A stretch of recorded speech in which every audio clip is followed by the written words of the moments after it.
আমার নাম মোহাম্মদ শাহিন ইসলাম। আমি প্রথম শ্রেণীতে পড়ি। আমার বিদ্যালয়ের নাম সানলাইট এডুকেশনাল কটেজ।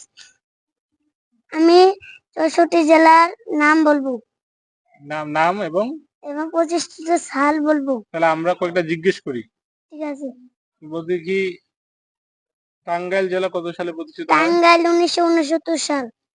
শরীয়তপুর 1984 সাল। কুষ্টিয়া 1863 সাল।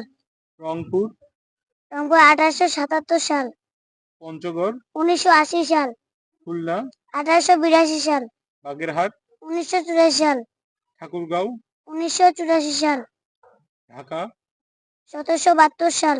নারায়ণগঞ্জ 1984 সাল। গাজীপুর 1984 সাল। খাগড়াছড়ি 1984 সাল।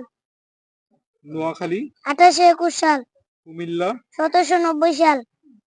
চাঁদপুর 1984 সাল। রাঙ্গামাটি 1860 সাল। বান্দরবন 1821 না, বান্দরবন 1984 সাল। আরেকবার বান্দরবন 1821 না, বান্দরবন 1984 সাল। তারপরে রাজশাহী 1772 সাল। আরেকবার বান্দরবন 1984 সাল।